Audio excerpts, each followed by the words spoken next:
very much. Is this working all right? Everyone can hear me? All right. Again, my name's Chris Coutts. Talk a little bit today about green infrastructure, public health. I'm honored to be here, excited to be here. Had fun the past couple days, experienced this typical sunny weather, late February, sunshine, warm temperatures, and I really appreciate it. Coming from Florida, I really appreciate that. I had suspicions I might die if it was going to be any colder than that. So how I'd like to proceed today is first talking a little bit about myself, how I came to research here. I just briefly on this, who am I, how I came to this idea of making the connections between green infrastructure and public health, and let's talk a few bit about my research themes, as opposed to just focusing on one larger study and beating to death the details of any particular study. I'm certainly going to provide some details and methodology, data, those types of things. But for three areas, I kind of tell you about what I do broadly. Wrap up with a little bit on some of the future work, where I see some of this going, and I'm going to leave plenty of time, hopefully at the end, for discussion and any questions you may have. And along the way, I'm not sure how you typically handle it, but I'm happy to stop anytime. If you have questions, point of information questions along the way, just stop me, raise your hand. I'm happy to do that. I grew up in Detroit. I grew up in a blue-collar family in Detroit, city faced with incredible urban boom and bust cycles, environmental urban design challenges. And I believe this not only instilled me with like a lunch bucket work ethic, but an appreciation for how urban design and cities that have been vacated, but once large cities of 2 million people, now 500,000 people, how you deal with these types of issues in urban environments. And I came to appreciate the environment, as Professor Miller said, during my Peace Corps days. I was working as an HIV/AIDS educator here with some traditional healers in Malawi, in a remote section of northern Malawi, near the Tanzanian border, working on HIV/AIDS, and it's a virus that people could or may or may not contract. But when I was starting to feel the futility of this, when people's environmental basic needs were not being met. So I'm telling you about these diseases, talking to kids about diseases, certainly devastating, has enormous impact on the social systems, but people didn't have access to clean water. So as the hierarchy of needs and these things were happening, it started to be a question about the environmental supports for health. I came back to the States and did my graduate work in public health, and also in planning, looking at environmental design and how that affects, or planning and design choices affect health and health promoting behaviors. And I began by studying the influence of the physical environment on physical activity behavior in the state of Michigan. So as we know, site-level design choices certainly impact people's choices of physical activity behavior, whether they walk or bike, right? So from the location of stairs, people make certain choices, and it's not to imply that people are rats in a maze and you put them in certain environments and they behave in a certain way, but humans make more complex decisions, value-laden decisions, and we know that with all the theories of health behavior, these value expectancy theories. But there is some reality to that too. You give people certain choices, you create barriers in the environment, and people are likely to take the route of least resistance. Availability of parking, a lot of factors at site level have his influence. But in order to make activity enhancing and health promoting environments more viable, we need to also consider design at the city and metro region. And I'm sorry I keep staring at you because you're sitting right there in front of me, so I'll try to look up a little bit more here. You feeling self-conscious? Right. So I started to do this to look at physical activity, physical environment supports for physical activity behavior by looking at Greenways. It was speaking to my environmental leaning, environmental planning slant to what I do, looking at Greenways and physical activity behavior on the Greenways. Thousands of these projects, nationally and internationally, with Boulder Greenways program being an impressive local example. And I really love Greenways. I'm like a Greenways file. And it's because not only support physical activity behavior, but because of all the myriad other ecosystem services that they can support. I actually was a river guide up on the Snake River in Wyoming for that's how I supported myself through college. And I came to appreciate the riparian corridors, the importance of these corridors for delivering the essential elements of life, water, and other things. So Greenways can help protect these types of environments, these riparian corridors. But they can also provide all the other benefits we know are associated with green infrastructure, mental restoration, stress reduction, climate change mitigation, and even biodiversity and infectious disease ecology benefits. So my Greenway study, I looked at 2 cities in southern Michigan, Battle Creek, and Lansing. And these can certainly be considered post-industrial, mid-size, Rust Belt, salt of the earth type of cities in Michigan. They both have riparian corridors, 10 miles or so, 12 miles, extending through the urban core and into surrounding areas. I'll show some maps of that in just a second. Anybody know, any student, Battle Creek? What's Battle Creek known for? Cereal, right? Dr. Kellogg and cereal and other things like that. So when I was riding these greenways, collecting data on users and land use mixtures and population density, some of the features of the environments around these greenways, especially in Battle Creek, you could smell the frosted flakes in the air. That's not a joke. You could ride the greenway, you smell the sweet smell of cereal in the air in Battle Creek. Kellogg still has an enormous presence in Battle Creek. So what I did is I rode back and forth up and down these greenways from end to end, different days of the week, times of the day, collecting data on users of the greenway with my handy dandy little data collection center here, my handlebar mounted data collection center, where I had a GPS unit and a corresponding clipboard where I had information on users, things I could collect through non-obtrusive observations such as age categories. I could look at somebody and tell if they were an adolescent, a senior, and those types of things, which direction they were going, what activity they were performing, and later I put those two things together. And I collected data on proximity or population densities around access points by creating these user sheds. And I apologize for looking backwards. I should be looking here. Walking, biking, and driving distances around each access point, which allow me to not just say what's happening on the entire greenway, but getting more specific on which sections of the greenway, dividing each one up around an access point, what's happening on those specific segments, realizing that population densities and land use mixtures around those different greenway segments vary according when you're riding the trail.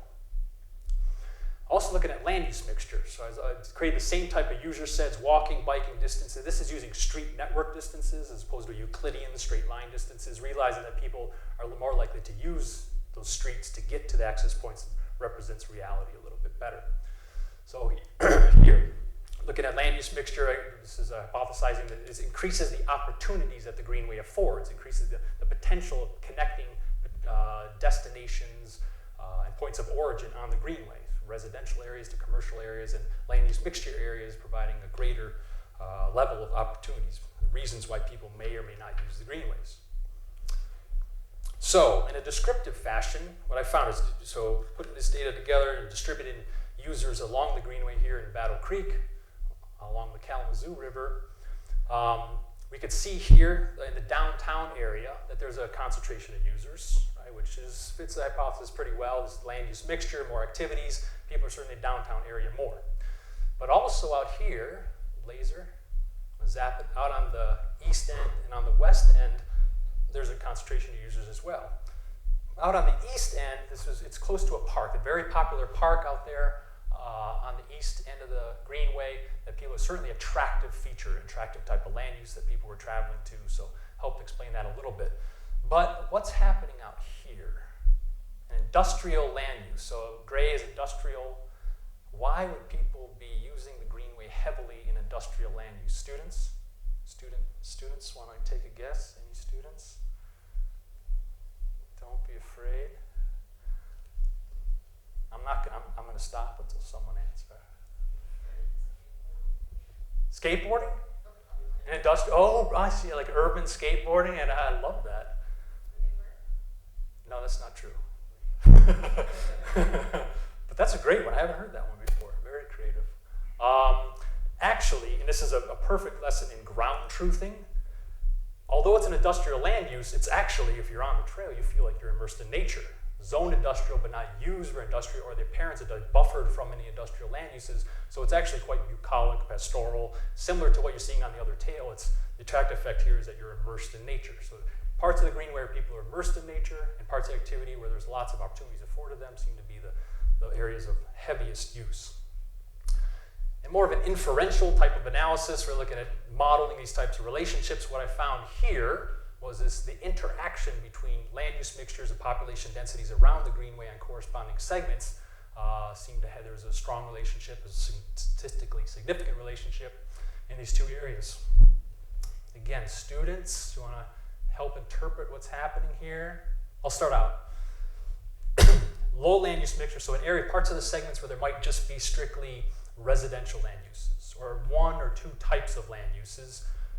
No matter how many people were around there, uses were pretty flat.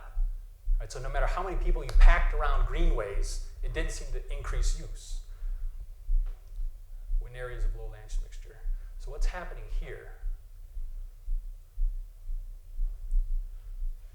Urban skate park. No.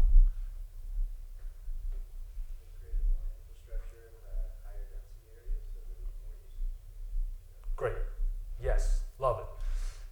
The two things together are what essential if you want to increase use. So the lessons here for physical activity in greenways, getting people, how do you get people more physically active and promote health in the urban environment, get people walking and biking through urban environments, is that you need both things happening. You can't just pack people around greenways, and you can't just have a variety of opportunities afforded by land use mixtures. You have to have two of these things happening in concert to maximize use. And the higher the land use mixture and the higher the population density happening together is how you maximize use, if that's the goal of the Greenway, talking about health promotion.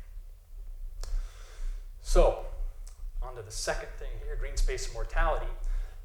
While I was looking at green space and physical activity, I also came to appreciate all the other ways and ecosystem services that green space provides and green infrastructure provides, all the potential ways it could support people's human health. And there's a lot of different ecosystem services having to do whether simple presence of green space, access to green space, and exposure to green space. And I became curious as to how all these things in a cumulative fashion might translate into different rates of human mortality. So if we have all these things working together, do people live longer? And people's proximity to green spaces, if we have these things, green space in our environment supporting ecosystems and ecosystem services, do people actually gain life? So I looked at, performed a study in the state of Florida, looking at does the distance to home and nearest green space help explain premature mortality. The data I used for this study came from 2000 to 2012, so over a 12-year span, I took every single death record in the state of Florida. About 2.2 million people died in the state of Florida over this 12-year span. I took a 10% random sample from this group, and then after cleaning the data, came up with about 145,000 observations, or people, individuals, that died from various causes in the state of Florida. And to look at premature mortality, I looked at years of potential life loss. YPLL is a common measure in public health to look at how many years before they're charged to reaching average life expectancy do people die. So if for males, what's the average life expectancy of males in the US? 81, yeah, 81.5, 82, yeah. Females? No, I'm sorry, Bruce. I blew it, I'm sorry, yeah. Okay, females live longer than males, so for females, 81.5 or so, and males, 76 or so. It changes year to year slightly, but yes, so males live fewer years than females. So what I did here, realizing that fact, about 78 between average, males and females, knowing that there's different average life expectancies for males and females, I separated the two different models. Right? So I had one model for males, one model for females, because average life expectancy was different. So for everybody in the sample, 145,000 people, I figured out how many years of life they lost. If they met average life expectancy, how many years of life lost how many years did they lose? YPPL is 0, right? All right. Green space, I took a 2009 public land file in the state of Florida, trying to measure green space. And what I came up with here, distribution of green space in the state of Florida. Any guesses on what's happening down here in the southern, or what is this down here? This big Everglades, right? Anybody been there? Everglades? Here we're Mile High here, Boulder probably a little bit taller. This is, there's a pass. There's a famous pass in the Everglades. It's about 3 feet above sea level. That's what they call a pass. I live up here in Tallahassee, Apalachicola National Forest. Tallahassee's right about here. I live right over here, right kind of in the center of the National Forest. So, look at the distribution of green space in the state of Florida, and I calculated for all those 145,000 people, how far was it from their home to the nearest green space, using the centroid of the green space. Came up with a calculation for every single person, how far were they from these green spaces that supported all these different ecosystem services. It modeled this relationship with looking, this is basically can I predict the number of years of potential life lost by understanding the green space, the distance to the nearest green space, controlling for all these other things. So taking out the noise of other things we know affects mortality, people's level of education, ethnicity, race, and marital status. Who lives longer? People that are married or not married? Married people live longer, right? Or at least it seems longer. Okay. Oh, hey, no, I got a very happy marriage, 15 years, very happy marriage. And what I found was that, yes, it's indeed true. For both males and females, there was a significant increase or decrease in years of potential life loss, increase in lifespan by people that had reduced distances to green space in the state of Florida. Particularly, for every 1 mile closer people lived to green space, they added 17 days more life for males, 17 days more life for females, and 11 more days for males, about 2 weeks, right? So for males and females together, they added about 2 weeks more life. It doesn't sound like a lot, right? But, who wouldn't want 2 weeks more of life? And those, considering that I was measuring average life expectancy, those are more likely to be quality years, right? This is 2 weeks more of life. These aren't into your 90s and so on, right? So what this does, it paints a very broad brush, right? It's certainly a type of exploratory study, right? But it does certainly form the basis for more detailed studies, looking at the qualitative difference in these places. So for example, looking at maybe parsing this out, understanding there is a relationship, there's certainly a basis for further study. Looking at the qualitative differences in exposure to access to green space. For example, we might want to look at is where are people gaining the most life or losing the least amount of life, and looking at those environments and trying to figure out what is it about those particular environments, the design of those environments, that is adding those years of life, looking at hot and cold spots of longevity. I began to do that a little bit by looking at urban and rural differences in the state of Florida, realizing that urban inhabitants are more likely, especially in the state of Florida, horrible open space parks, it always gets rated very low in urban green space. Is there urban-rural differences, realizing that people in urban environments, probably less green space, people in rural environments, abundant green space, did that seem to make a difference? Using a Getty's or GI test, it's basically a measure of spatial clustering. So is it people that are losing more life or gaining life, more likely to live around other people who are also losing more life and gaining more life? The nearest neighbor measure. We got people, are you more likely to be around people who are like you in the years of potential life lost? And again, I'm using females here. Males and females, at least in this test, are pretty similar, so I'm using female as an example here. Remembering that positive, these light-colored dots are positive, and here positive means more years of life lost, which isn't a good thing, right? We don't want positive, we want negative results, these darker things. So, looking at three of Florida's largest cities, Jacksonville, there's a trivia question about Jacksonville, the largest city in the U.S., not by population, but by land area. It's actually the biggest city in the U.S. by land area, all right? Jacksonville, Orlando, Miami seem to have clustering of more years of life lost. Again, it's not a good thing, right? We get more people dying. They're more likely to be next to people who are also losing more years of potential life. So this would hint at some type of urban effect, like, hey, in the biggest cities, people are losing more life.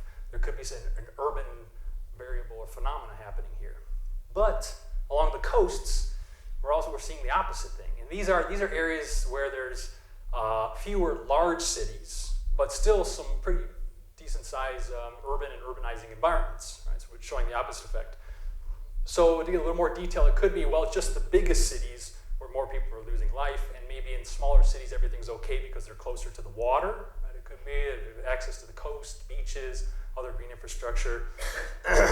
But then Tampa blows us out of the water, right? There's this potential hypothesis, at least for this, again, this broad brush painting this test here, because in the same urban environment on two sides of the bay, we have the two opposite effects, right? So people on one side of the bay are losing more years of life, and on the other side of the bay, they're gaining more years of life.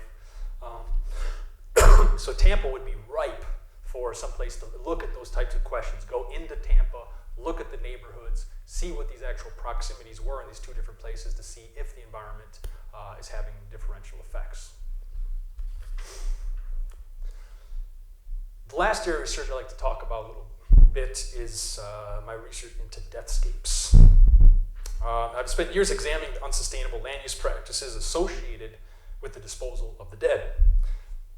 Expanding global populations and age cohort bubbles are creating inescapable pressure on urban design choices to accommodate the deceased. Here in the US, baby boom generation is coming up, is about to reach that average male-female 78 years by about 2024, less than 10 years from now. Baby boom generation, we're going to have more people dying and have to deal with dead bodies. Cases like Hong Kong exemplify the pressures of the deceased on the living in an increasingly urbanized world. Hong Kong is one of the most densely populated cities in the world and has its own baby boom generation. And although cremation is the norm in Hong Kong, they're in near crisis mode, trying to deal with an enormous backlog of cremains. And even with cremains, we're not even talking about full body burials. Cremains consume much less space, and they're still in crisis mode trying to deal with it. There's actually a black market in storing cremains because there's not enough public space to store these places anymore. People have charging outrageous prices to keep people's cremains for them. Right? What I've been focused on are mostly solutions to handle the dead more sustainably for the benefit of the living. Being curious of whether health for the living can actually be improved by how we handle the deceased. And there's two reasons why I think this could be true. Ebenezer Howard, anybody? Anybody? Not faculty. Students, Ebenezer Howard? You have to be kind of a nerd to know that. Oh, Garden City, well done, well done. Ebenezer Howard. Two reasons why I think this could be true, why the benefits of the health could be improved of living by how we handle the deceased. One is the unsustainable resource use and environmental pollution caused by our typical traditional interment practices. In the US, every single year, we use enough wood to frame 2,300 single-family homes, enough steel to erect 15 Eiffel Towers, and a tonnage of concrete 4 times as much as used to construct the Pentagon, and a volume of embalming fluid that would overflow an Olympic-sized swimming pool, about 20,000 barrels of embalming fluid. Every year, we just put it right into the ground. Right? We use these resources, metals, exotic woods, embalming fluids. We put it and we just bury it right in the ground. Certainly unsustainable, especially considering these age cohort bubbles and pressure to do more and more of this. The second reason why I think it's important is land consumption. Land is being consumed for these traditional lawn park cemeteries, often in areas that have become urbanized. So there's really not a long history to traditional lawn park cemeteries. Imagine these rolling fields with monuments much like here. Often they were put in suburban, rural areas, but have subsequently been subsumed by urban environments. So this is valuable urban space, prime urban real estate, that's now being used just as a memorial to the deceased. By bringing cemeteries back into community open space systems and making multi-use spaces out of them, I think they could be much higher and benefit the living. So these places for the deceased can actually be benefiting through access to them, jogging in them, exposure to nature that could be present in them could actually be beneficial to the living. One way this could be done is through natural burial. I don't know if any of you are aware of natural burial or the practices associated with natural burial, but this is certainly one way I see as a solution to this problem. It not only reduces the unsustainable use of resources that we just bury in the ground every year, but it also increases opportunities for land conservation and recreation. I recently visited a place near Tallahassee called Glendale Memorial Nature Preserve. This is a natural burial site, one of the first in the US. And here the Wilkinson family is a 350-acre farm, generations of farming on this 350 acres. And about 10 years ago or so, they were at risk of losing these 350 acres because they couldn't continue to pay taxes on them. They tried farming on it. They had their own sawmill on it. They were fixing tractors on it, trying to do every way they can just to make the land work for them in order just so they wouldn't lose it. And then they discovered a natural burial. So they took the 350 acres, set aside about 20 or so acres for it to bury people in it, and to this day they're still occupying the farm. And with the sawmill that they used to have on it, they could even provide a coffin if you wanted, right? A handmade coffin on site to be buried in. So what this provides is not only an income for a family. I apologize, man, Boulder's killing me. I miss the swamp. Where's the humidity?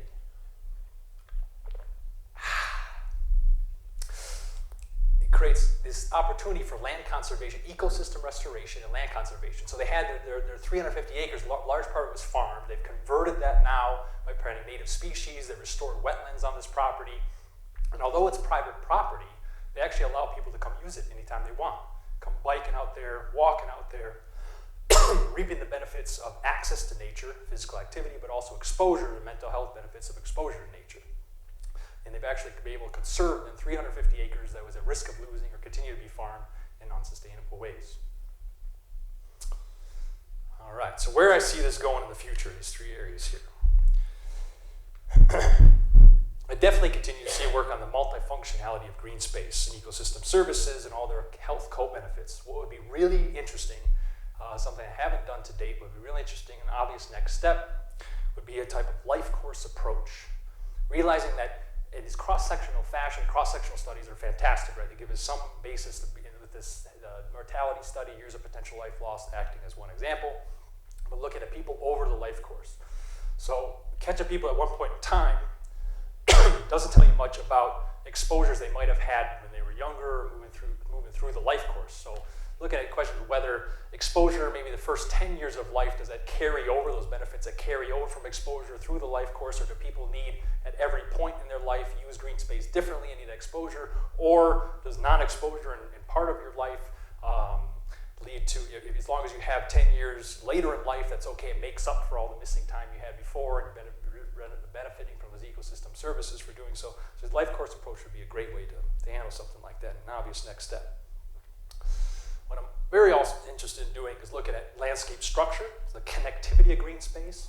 So although parks and hubs are wonderful and people can be attracted to these places and may get benefits from being around places that are preserved, the connection between these places and creating more of a network, the analogy being a transportation network, there's networks between places have added benefits. We know that they're essential for a long time in landscape ecology. We know they're essential for landscape structure affecting landscape functions. We know they're partially for non-human organisms, but I'm wondering, are they also the same benefits for human organisms as well? Water, food, and air being important, but also for physical activity, people more likely to get on connected networks than they are non-connected networks. I have a real close friend in Longmont who's